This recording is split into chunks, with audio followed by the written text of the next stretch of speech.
Indonesia sebagai negara berdaulat dan berdiri sebagai negara non-blok memang sangat sulit posisinya saat ini.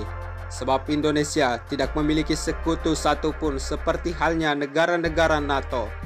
Sehingga Indonesia harus kuat seperti Rusia di dalam pengadaan alutsista untuk sistem pertahanan Indonesia agar tetap bisa menjaga wilayah teritorial kedaulatan Indonesia. Jika kita melihat beberapa waktu yang lalu dengan aksi Cina yang mengklaim zona ekonomi eksklusif atau ZEE Indonesia di Pulau Natuna, tentunya menjadi sebuah alarm bagi Indonesia untuk mampu mempertahankan wilayah kedaulatannya dan sudah seharusnya didukung dengan alutsista canggih dan kemampuan militer TNI-nya yang hebat pula. Namun jika kita lihat, hal tersebut bukanlah hal yang paling parah dan menegangkan bagi Indonesia sepanjang sejarah. Sebab jauh sebelum peristiwa Cina mengklaim sebagian Pulau Natuna, Malaysia sudah pernah melakukan agresi militer terhadap Indonesia bersama negara-negara sekutunya. Misalkan saja saat terjadi konfrontasi Indonesia dan Malaysia pada tahun 1962 hingga tahun 1966 di mana sejarah mencatat jika di dalam peristiwa itu beberapa pasukan TNI Indonesia gugur di medan pertempuran. Saat itu Malaysia memang dalam keadaan kuat dari segi alutsista militer dan tentaranya. Sebab untuk menguasai atau mengklaim wilayah kekayaan alam Indonesia, Malaysia selalu menggunakan negara sekutunya sehingga Indonesia terkesan dikeroyok oleh beberapa negara. Sementara Indonesia sebagai negara non-blok tentunya tidak memiliki sekutu dan tidak ingin mencari musuh. Namun siapa sangka jika menjadi sebuah negara non-blok yang tidak memiliki sekutu atau teman di dalam menghadapi musuh di medan pertempuran. Tidaklah mudah jika tanpa didukung dengan alutsista canggih dan prajurit militer terbaik. Saat itu, di dalam kondisi krisis perbatasan atau saling klaim wilayah kedaulatan antara Malaysia dan Indonesia, Serdar Rabbani adalah salah satu pasukan marinir TNI Indonesia yang gugur di medan pertempuran atau mengemban misinya untuk pembebasan wilayah perbatasan di Tawau, Kalimantan.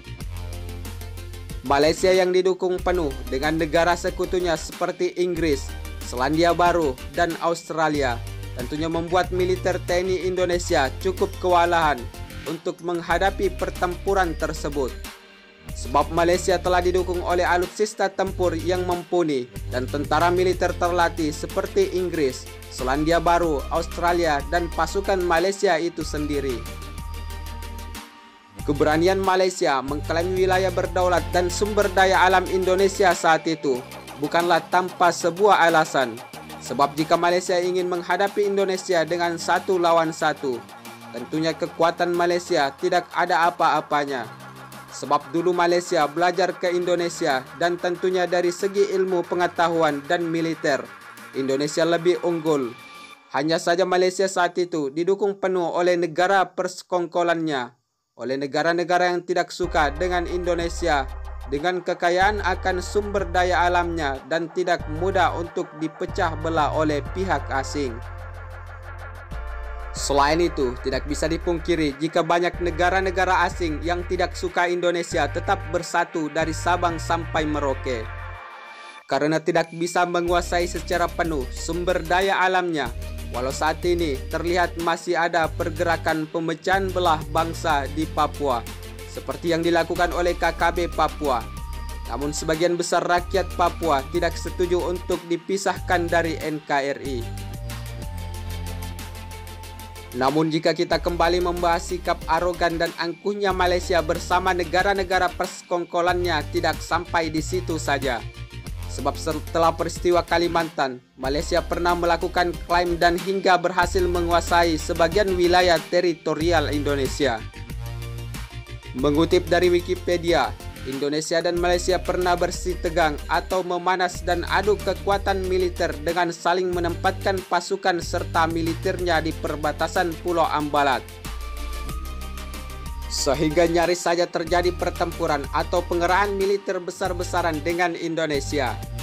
Saat itu, pada Jumat 8 April 2005, kapal perang Republik Indonesia KRI Tedong Naga melakukan aksi penyerempetan terhadap kapal di Raja Rencong, Malaysia sebanyak 3 kali di perairan Karang Unarang, Kabupaten Nunukan, Kalimantan Timur, sebab dianggap telah melanggar wilayah kedaulatan Indonesia atau melakukan provokasi. Aksi penyerempetan tersebut terpaksa dilakukan oleh marinir TNI Angkatan Laut Indonesia karena Kader Rencong berkali-kali melakukan manuver yang membahayakan pembangunan mercusuar Karang Unarang.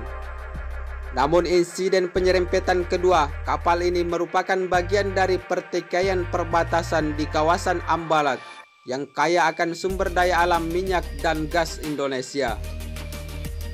Di mana kita tahu jika Petronas, perusahaan minyak Malaysia, secara sepihak memberikan konsesi kepada perusahaan minyak SIL di Blok Ambalat yang diklaim oleh Malaysia sebagai Blok XYZ.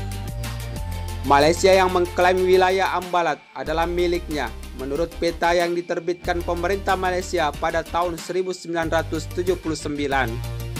Peta tersebut memicu protes dari berbagai negara tetangganya dan termasuk Indonesia. Atas penerbitan peta buatan Malaysia itu, Indonesia memprotes keras dengan klaim sepihak dan memperketat keamanan di perairan Ambalat dengan menempatkan sejumlah kapal perang TNI Angkatan Laut Indonesia. Kemudian Indonesia juga merencanakan pembangunan mercusuar di Karang Unarang supaya lebih memperkuat kedaulatannya di sekitar perbatasan itu. Sebab dikabarkan jika Malaysia beberapa kali melakukan gangguan, sehingga sering menimbulkan kapal perang Indonesia berhadapan langsung dengan kapal perang Malaysia di perairan Karang Unarang. Puncak ketegangan antara Indonesia dan Malaysia adalah pasca insiden penyerempetan yang dilakukan oleh KRI Tedong Naga dengan Kader Rencong Malaysia. Sebelumnya, KRI Tedong Naga sudah berkali-kali memperingati Kader Rencong agar segera meninggalkan wilayah perairan Karang Unarang. Namun peringatan tersebut tidak dihiraukan karena Kader Rencong menganggap pembinaan atau mercusuar adalah merusak kedaulatan Malaysia. Bahkan Kader Rencong melakukan manuver-manuver yang membahayakan pembangunan mercusuar. Misalnya, kapal perang Kader Rencong milik Malaysia melaju dengan cepat sehingga menimbulkan gelombang tinggi di sekitar lokasi pembangunan mercusuar. Akhirnya KRI Tedong Naga mendekati Kader Rencong untuk mengusir keluar dari wilayah perairan yang diklaim oleh Malaysia itu. Dalam upaya tersebut terjadi 3 kali serempetan yang menyebabkan lambung sebelah kanan kapal Malaysia yang umurnya sudah tua dan berkarat di beberapa bagian itu rusak.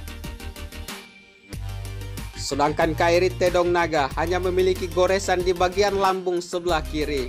Kader Rencong kemudian bergerak menuju pangkalannya di Tawau, Malaysia. Sehari setelah insiden, tak terlihat lagi kapal perang Malaysia yang memasuki kawasan perairan yang diklaimnya itu. Sedangkan pada hari Minggu, 2 hari setelah insiden, hanya terlihat sebuah kapal patroli Malaysia yang berlayar normal di sekitar 3 mil dari perairan Karang Unarang. Saat itu, KRI Tedong kembali melakukan aktivitasnya dengan melakukan patroli bersama KRI Hiu dan tidak melihat lagi aksi gangguan dari Malaysia. Namun jika kita berkaca dari sejarah, Indonesia memang harus kuat dari segi alutsista atau alat tempurnya dan didukung oleh militer TNI-nya yang kuat pula. Sebab Indonesia adalah negara non-blok yang memiliki kekayaan sumber daya alam yang melimpah pula, sehingga membuat banyak negara yang tidak suka dan menginginkan kekayaan sumber daya alam Indonesia. Namun untuk mempertahankan itu semua, Indonesia harus memiliki kekuatan militer strategis, sebab untuk merebut wilayah teritorial kekayaan sumber daya alam Indonesia, Indonesia selalu dikepung oleh beberapa negara. Misalkan saja pasca lepasnya Timur Leste, Indonesia dikepung oleh negara sekutu Timur Leste seperti Australia dan Selandia Baru. Selain itu, klaim Malaysia di perbatasan Kalimantan, Pulau Ambalat, dan hingga berhasil memiliki sebagian wilayah teritorial kedaulatan Indonesia Sebab saat itu Indonesia dikepung oleh 4 negara sekaligus, yaitu Inggris, Australia, Selandia Baru, dan Malaysia sendiri. Sedangkan China sebagai salah satu negara superpower belum meninggalkan catatan mengambil wilayah kedaulatan Indonesia hingga saat ini.